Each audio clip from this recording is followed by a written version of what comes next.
Hello everyone, কেমন আছো সবাই? আশা করছি তোমরা সকলে খুব ভালো আছো, আর আমিও কিন্তু বেশ আছি। 15 দিনের এত বড় একটা ট্রিপ করে ফিরেছি বলে কিন্তু আরো বেশি ভালো। আর আজকে থেকে তোমরা আমার চ্যানেলে পেয়ে যাবে সেই সমস্ত ভিডিও। এখন আমরা রয়েছি রায়গঞ্জ স্টেশনে, আর রায়গঞ্জ স্টেশনে কিন্তু আমরা সকলে মিলে চলে এসেছি ট্রেন ধরবো বলে। আমরা এখন উঠবো চিতপুর স্টেশনের উদ্দেশ্যে, চিতপুর এক্সপ্রেস, যেখানে কিন্তু আমাদের S4 এ অলরেডি সবার কনফার্ম সিট রয়েছে, অবশ্যই সেটা স্লিপার। আর তারপরে বাকি ট্রেনগুলোতে রয়েছে আমাদের এসি কোচ। আমাদের ট্রেনের টাইম রয়েছে রাত্রি 10:45টায়, আর এই ট্রেনটা পৌঁছাবে সকাল 6টার মধ্যে। সাথে রয়েছে প্রচুর লাগেজ, যেহেতু আমরা 9 জন রয়েছি তাদেরও কিন্তু লাগেজ একটু বেশি হয়েছে, কারণ আমরা কিন্তু ডবল ট্রিপ একসাথে করছি, বৃন্দাবন আর সাথে কাশী। আমাদের ট্রেন রয়েছে পরের দিন দুপুরে, আর এখন আমরা পৌঁছে গেছি মালদাতে। সেখানে একটু পুচকিটাকে চটকাচটকি করে আমরা তারপরে এখন শুয়ে পড়বো। ট্রেন ছাড়লেই আমাদের শোবার পালা। এখন সকাল 6:10, আমরা চিতপুর স্টেশনে পৌঁছে গেছি। এখন যাচ্ছি আমরা ওয়েটিং রুমের উদ্দেশ্যে। এখন দেখতে হবে কোথায় রয়েছে আমাদের এসি ওয়েটিং রুম। যেহেতু আমাদের সাথে এসি টিকিট রয়েছে, তাই কিন্তু আমরা ফ্রিতে এসি ওয়েটিং রুম পেয়ে যাব। চলে এসেছি ওয়েটিং রুমে, যেখানে সবাই মিলে অপেক্ষা করছি লাগেজ নিয়ে। আর ওয়েটিং রুমের ব্যবস্থা কিন্তু ভীষণ ভালো ছিল। সেখানে ছিল বড় টেবিল, এমনকি সেখানে ছোট্ট বাচ্চাদের ফিডিং করানোর জন্য কিন্তু আলাদা একটা রুম ছিল। সেখানে ছিল এক একজনের জন্য বিশাল বড় বড় এক একটা চেয়ার। সেখানে কিন্তু বসতেও আমরা বেশ কমফোর্টেবল ফিল করেছি।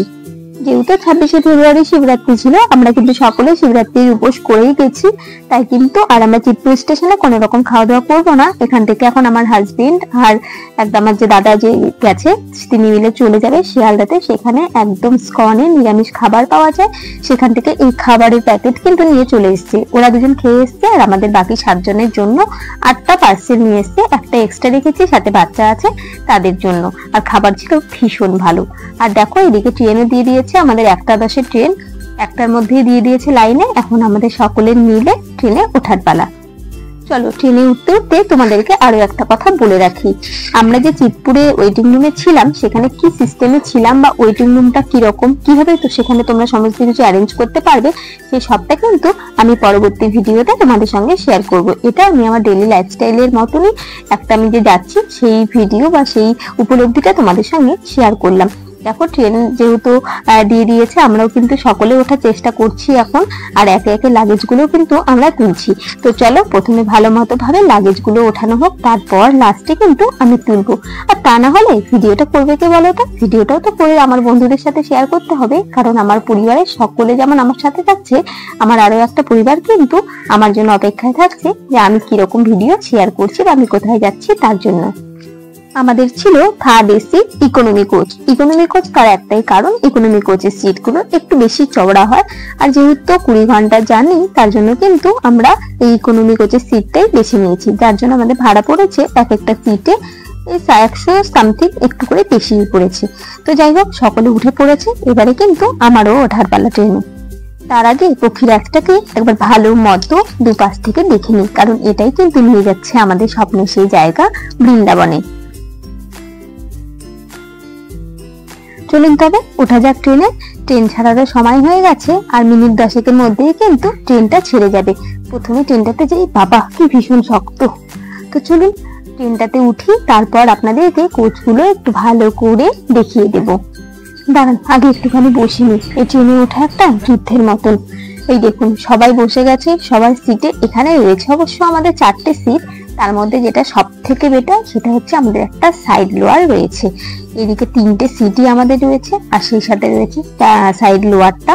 সাইড লোয়ার কিন্তু এসি কম্পার্টমেন্টের ক্ষেত্রে একটা গুরুত্বপূর্ণ সিট। এখনো কিন্তু ট্রেন ছাড়েনি, তবে খানিকক্ষণের মধ্যেই ট্রেন ছেড়ে দেবে। তবে জানেন তো ভীষণ রোদ এখানে, আমাদের রায়গঞ্জের তুলনায় গরমটাও কিন্তু বেশ বেশি। এখানে দিয়েছে আমাদের ব্ল্যাঙ্কেট, সাথে বালিশ, আর সেই সাথে কিন্তু 2টো করে বেডশিট ওইদিকে কভার আপ করে রাখা রয়েছে। দাঁড়ান একবারটা যে স্টেশনটা ছেড়ে যাচ্ছি সেটাকে একটু ভালো মতন দেখে নিই। সমস্ত জায়গা ঘুরে বাড়ি ফেরার সময় আবারও ফিরে আসতে হবে এই স্টেশনটাতেই।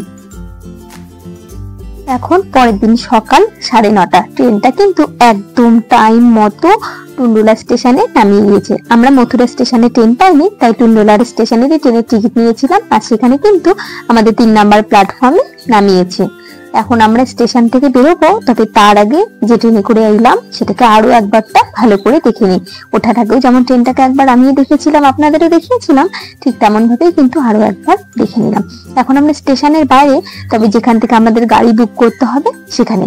এটা আসলে সেই গাড়িরই স্ট্যান্ড। আপনারা চাইলে এখান থেকে আপনাদের লোক সংখ্যা অনুযায়ী যে কোনো গাড়ি কিন্তু বুক করে নিতে পারেন। তবে হ্যাঁ, খেয়াল রাখবেন ভাড়া ওরা যা বলবে তার থেকে একটু বার্গেনিং করে নেওয়ার চেষ্টা করবেন, কারণ আমাদের কাছে ভাড়া চেয়েছিল 3,500 টাকা টুন্ডুলা থেকে বৃন্দাবন, আর আমরা সেই ভাড়াটাই ওনাদের সাথে কনফার্ম করেছি 2,000 টাকাতে। এইটা হচ্ছে আমাদের গাড়ি, ছেড়ে দিয়েছে গাড়ি বৃন্দাবনের উদ্দেশ্যে।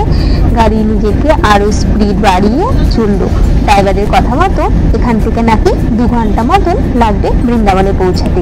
তবে আমাদের যেখানে হোটেল বুক করা রয়েছে সেখানে কিন্তু আমাদের পৌঁছবে না, সেখান থেকে 2-2.5 কিলোমিটার দূরে নামিয়ে দেবে, কারণ সেখানে সকাল 6টা পর্যন্ত এইসব বাইরের গাড়িগুলো অ্যালাউ করে, তারপরে কিন্তু আর বাইরের গাড়ি অ্যালাউ করা হয় না।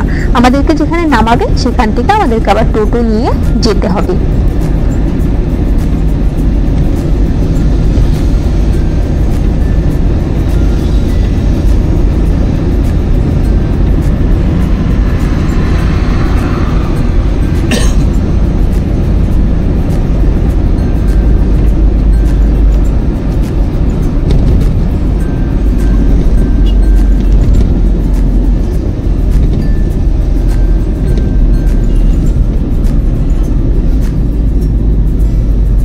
গাড়ির স্পিড ছিল খুব বেশি, আর ড্রাইভার দাদার হাতও কিন্তু ভীষণ ভালো।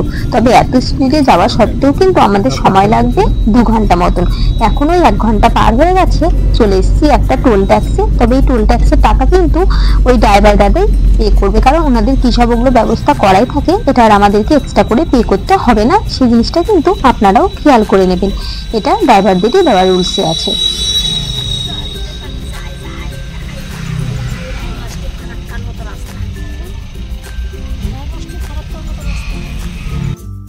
ওই দেখুন দূরে যে ভোলেনাথের মূর্তি দেখা যাচ্ছে, এটা দেখা যাওয়া মানে ড্রাইভার দাদা বললেন যে আমরা বৃন্দাবনের একদম কাছে রয়েছি, আর মিনিট 5-এর মধ্যেই কিন্তু আমরা বৃন্দাবনের গেটে ঢুকে যাব।